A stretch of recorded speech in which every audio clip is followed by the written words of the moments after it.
The year is 1995. The conference room is beige. The coffee is stale. A young loan officer from Des Moines sits at a fold-out table. His name is David. He is 26 years old. He is bored. Before him is a binder, 3 inches thick. Iowa Land and Agricultural Yield Report, 1994. He flips a page, and another. Columns of numbers, names of farms he has never heard of, counties he has never visited. Then he stops. His finger freezes on a line of text. Farm name, Hayes Consolidated. Acreage, 7,240. Primary crop, corn/soybean rotation. Net profit per acre, $482. David frowns. He reads the number again. $482.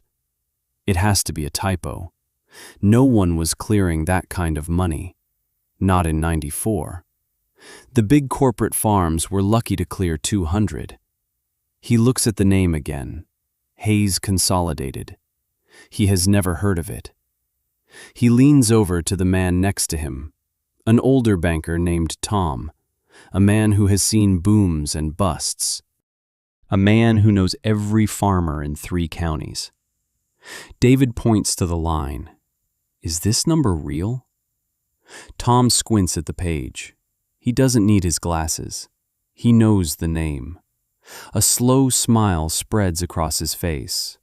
Oh, that's real. David is confused. Who is Hayes Consolidated? I've never seen them on a loan application. Tom leans back in his chair. The plastic creaks. That's because she never took out a loan. He says the word she with a kind of reverence. David is silent for a moment. He processes the information. 7,000 acres. No debt. The highest profit margin in the state. Who is she? Tom chuckles. A low, rumbling sound. That's Evelyn Hayes. She's the woman who bought the county with a coffee can.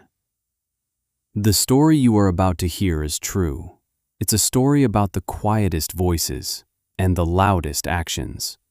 It's a story that proves the most dangerous limitation is the one imposed by someone who genuinely believes they are protecting you. This channel tells the stories of people like Evelyn, the ones history forgets, but we cannot afford to lose. If you believe these stories need to be told, subscribe to this channel. Join us. Because the story of Evelyn Hayes is the story of us. It begins not in a boardroom, but on a dusty lot, in front of a man who thought he was being kind. The year is 1961, March. The air still has the bite of winter. The mud in the farm lanes is deep and cold.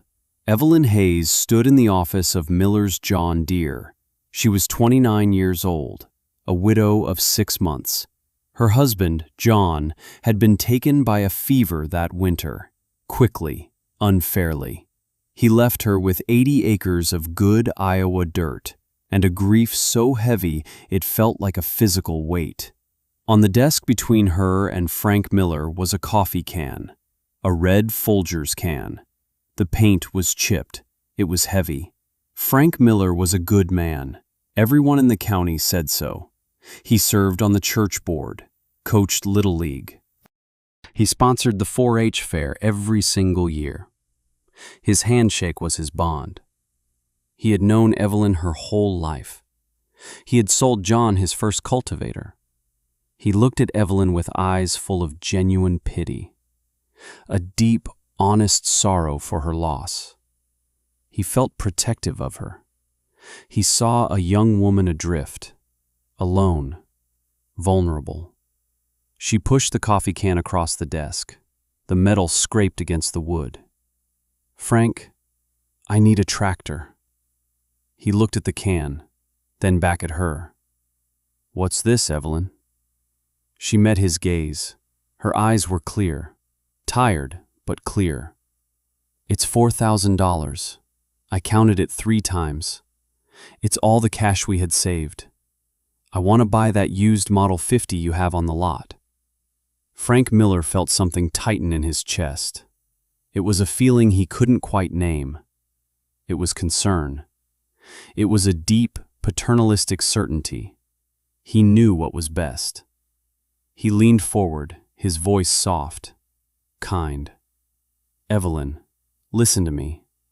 Your John was a good farmer, one of the best. But this is a tough business. It's no place for—" He trailed off. He didn't want to say it. For a woman alone. She didn't flinch. "The farm is all I have left of him, Frank. I'm not going to lose it. I need a tractor to get the spring planting done." Frank shook his head slowly. He let out a soft, gentle laugh. It wasn't a laugh of mockery. It was a laugh of disbelief. A laugh that said, "You sweet, naive child. Evelyn, I can't sell you that tractor." Her face hardened just a little. "My money is no good?" He raised his hands. No, of course not. Your money is fine. But I'm not going to be the man who helps you lose this farm. You can't run this place by yourself. You'll work yourself to the bone for a year. You'll fall behind. The bank will take the land. I've seen it happen 100 times. He believed every word he was saying. He was trying to save her, from herself, from a future he was absolutely certain of. "The best thing you can do," he said, his voice full of gentle authority, "is sell the land to one of your neighbors. Take this money, move to town, get a job as a secretary, find a new husband, start over. It would be the sensible thing to do." Each word was a stone, each sentence a wall he was building around her, for her own protection. She was silent for a full minute. She looked at his face, the kindness in his eyes, the certainty in his posture. She realized something profound in that moment, certainty about another person's capabilities, delivered with kindness, is more damaging than outright hostility. You cannot fight it with anger. It deflects it, it absorbs it, it makes you feel like you are the crazy one. She pulled the coffee can back across the desk. The sound was louder this time, more final. She stood up. "Thank you for your time, Frank." He stood up too. "Evelyn, please, think about what I said. I'm just trying to look out for you." She looked him directly in the eye. "I know you are, Frank. That's the problem." She walked out of the dealership. The bell over the door tinkled softly. Frank Miller sat back down. He sighed. He felt he had done the right thing. He had saved a young widow from inevitable failure. He was certain of it. He had no idea he had just started a war, a quiet war, fought not with words, but with decades of work. Evelyn drove home in her husband's old Ford pickup. The coffee can sat on the seat beside her, a cold, heavy cylinder of refusal. She didn't cry. The grief for her husband had burned all the tears out of her. This was something else, a cold, hard anger, an indignation that settled deep in her bones. She pulled into the yard of her family's farm, the house her grandfather had built, the barn her husband had painted just last summer.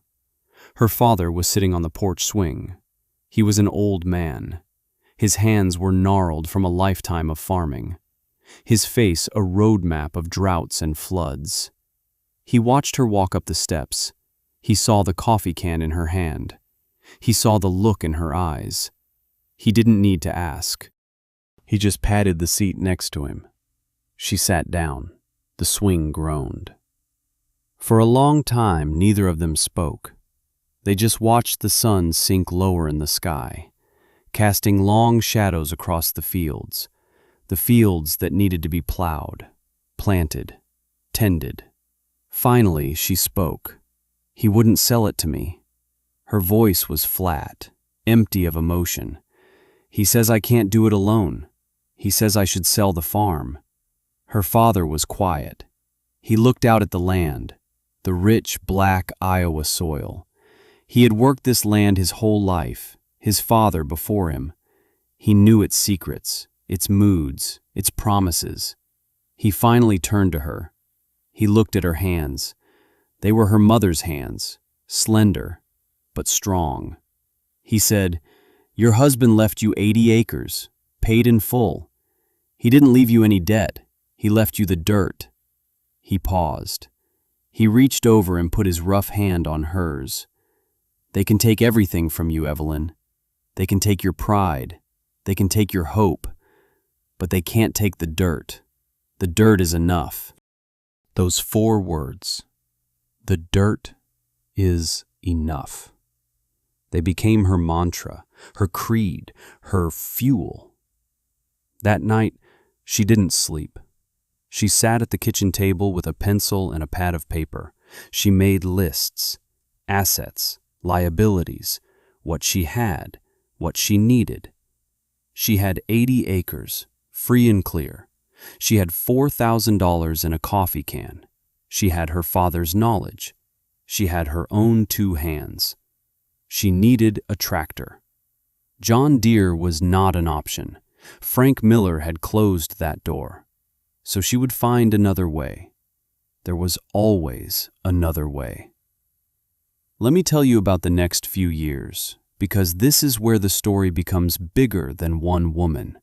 It becomes a story about innovation, born from exclusion. The next morning, she didn't go back to town. She went to the county scrapyard, a place of rust and ruin, dead machines waiting to be melted down. And there, in a back corner, she found it. An Allis-Chalmers Model G. It was a strange-looking machine, small, orange, with its engine in the rear, and a thin, skeletal frame. Most farmers in the area called them praying mantises. They were mostly used for vegetable patches, not for serious farming. This one was in bad shape. Tires were rotten, the engine was seized, rust was eating through the frame. The owner of the yard laughed when she pointed to it. "That thing? Lady, it ain't run in 10 years. It's junk." Evelyn walked around it. She saw not what it was, but what it could be. "How much?" He shrugged. $300, and you gotta haul it out of here yourself." She opened the coffee can. She counted out $300 in worn bills, cash. Her father helped her tow it home. They spent the rest of that winter in the barn. The barn became her school, her workshop, her sanctuary. Her father taught her everything he knew: how to read a schematic, how to grind valves, how to rebuild a carburetor. She learned to weld. Her hands, once soft, became calloused, stained with grease and oil. She found a strength she never knew she possessed. They rebuilt the engine, piece by piece. They fabricated new parts for the frame. They put on new tires. By April, the little orange tractor sputtered to life. It wasn't pretty, it wasn't powerful, but it was hers, and it ran. The neighbors watched her. They saw the strange little tractor in the field. They talked at the co-op, at the feed store. Most of them shook their heads. Poor Evelyn. She's lost her mind. Trying to farm 80 acres with a garden tractor. It was a sad thing to see. Frank Miller heard the talk. He drove past her farm one afternoon. He saw her out on the little Allis-Chalmers, a small figure against the vast field. He felt a pang of pity. He felt vindicated. He had been right to refuse her. He was protecting her. But Evelyn wasn't just farming. She was learning. She was adapting.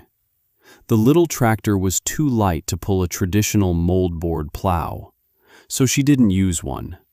She attached a set of cultivator discs. She only broke the top few inches of soil, leaving the rest undisturbed.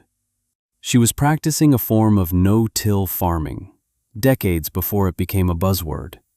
She wasn't trying to be a revolutionary, she was just solving a problem. The Model G was also incredibly fuel efficient.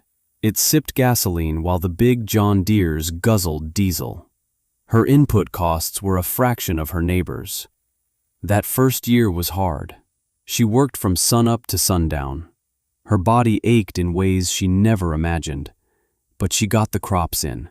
And when the harvest came, her yield was average, the same as everyone else's, except her profit was higher. Contrast math. It's the simplest and most brutal truth in farming. Her neighbors spent a fortune on fuel and heavy equipment. She spent a pittance. They were servicing massive bank loans. She had no debt, not a single dollar. She took the profits from that first year, and she didn't buy a new dress or a new truck. She bought a used planter for the Model G, cash. She bought a better set of cultivators, cash. She invested every penny back into the farm, back into the dirt. The dirt is enough. Have you ever been told you couldn't do something? Not by an enemy, but by a friend, by someone who thought they were doing you a favor, someone who smiled while they closed a door in your face. How did it feel? Did it make you want to give up? Or did it light a fire deep inside you? A fire that could only be fueled by one thing: proving them wrong. Drop a comment below and tell us about it, because this is the part of the story where the fire in Evelyn Hayes begins to spread, and it would burn for the next 30 years.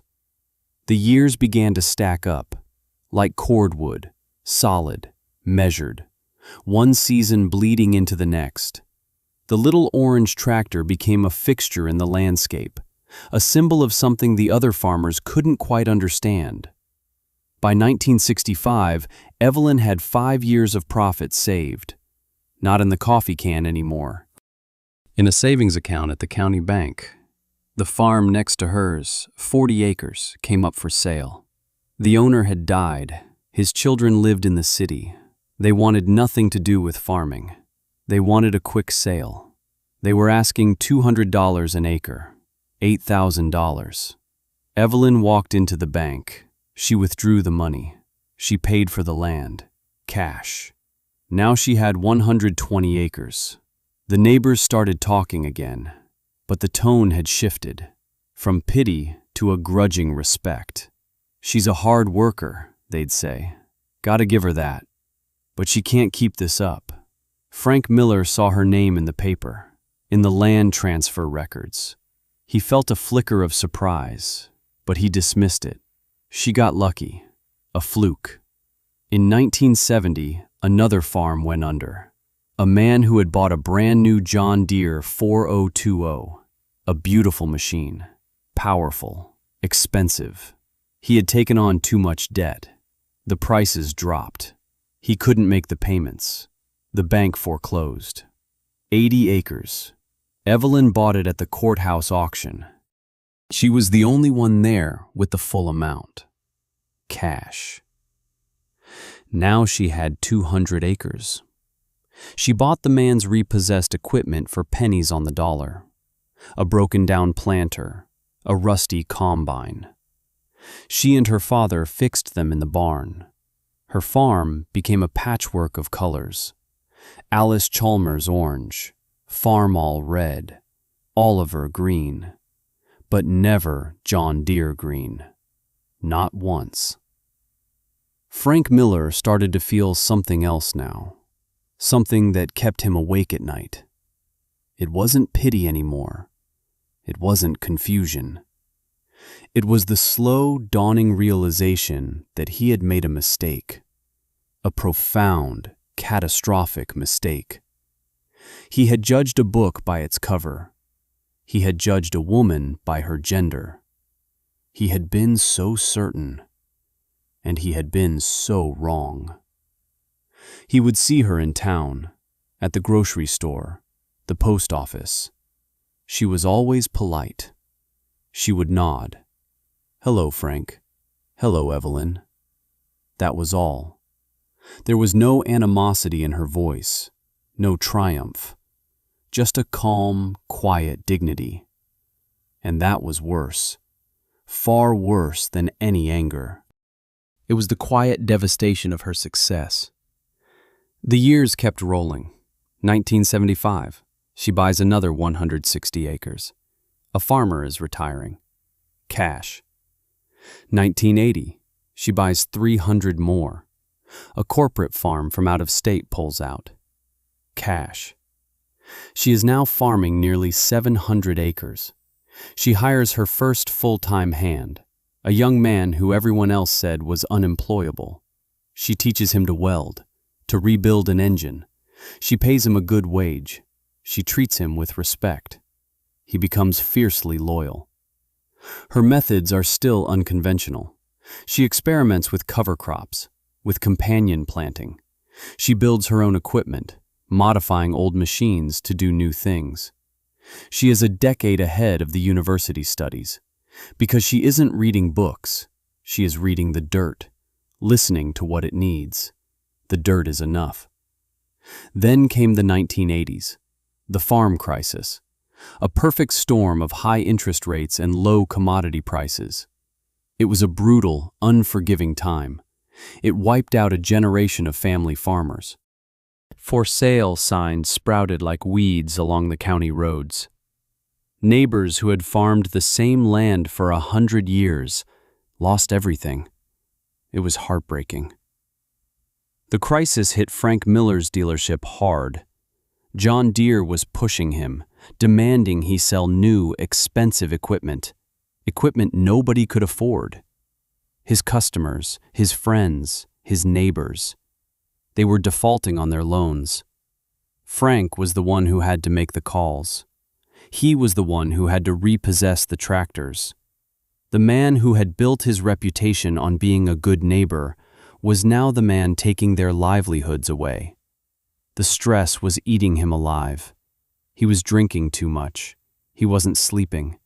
His own business was on the brink of collapse.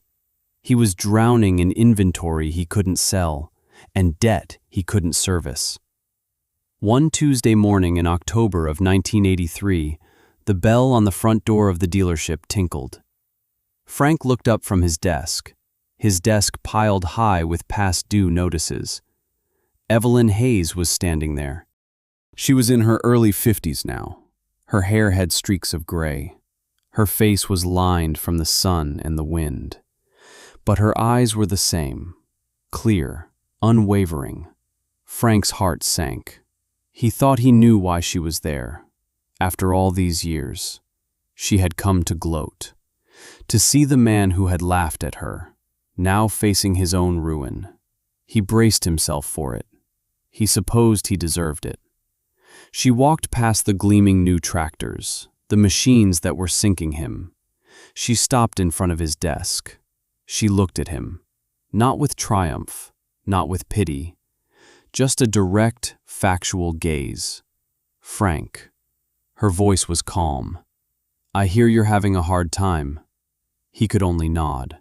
Words failed him. She turned and pointed to the biggest machine on the showroom floor. A John Deere 7720 Turbo Combine. It was a monster. The sticker price was $85,000. A fortune. "I need a new combine." She said it like she was ordering a cup of coffee. Frank found his voice. It was raspy.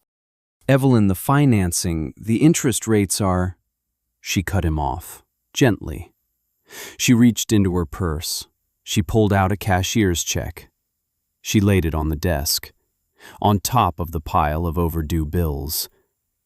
The check was made out to Miller's John Deere for $85,000. Frank stared at it.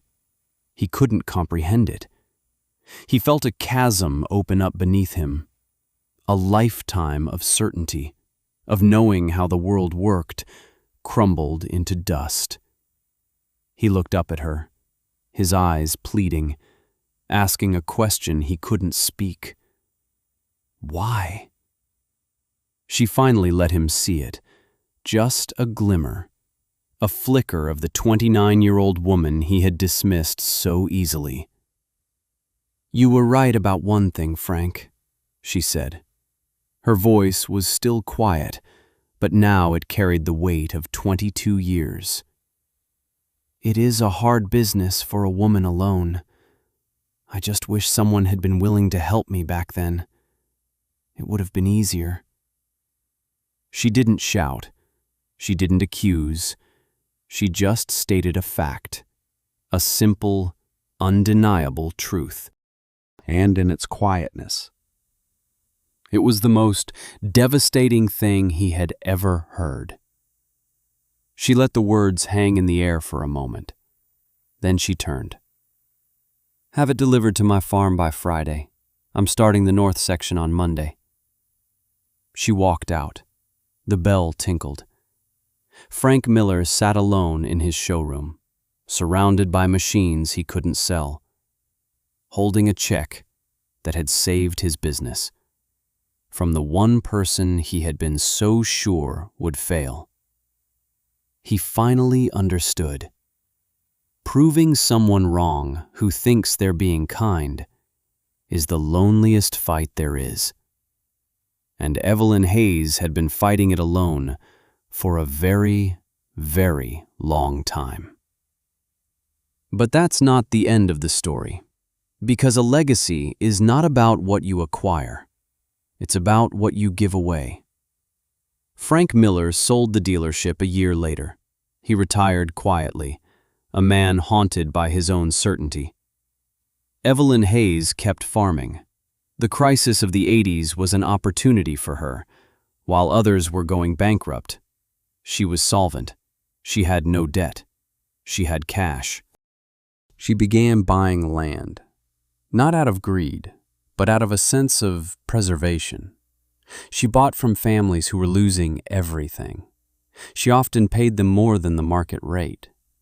She would sometimes offer to lease the land back to them, or hire the fathers and sons to work for her. She wasn't just buying farms. She was holding a community together. By 1990, she owned over 5,000 acres. By 1995, it was over 7,000. Hayes consolidated. But it was never a corporation. It was a family. She never forgot what it felt like to be told no, to be locked out. So she started opening doors for others. In 1988, she established the Hayes Family Scholarship. It was for young women from rural Iowa, women who wanted to study agriculture, or engineering, or veterinary medicine. She funded it herself, quietly. No big announcements, no press releases. Over the next 30 years, that scholarship would send over 200 young women to college. She also became a mentor. Young farmers, men and women, would seek her out.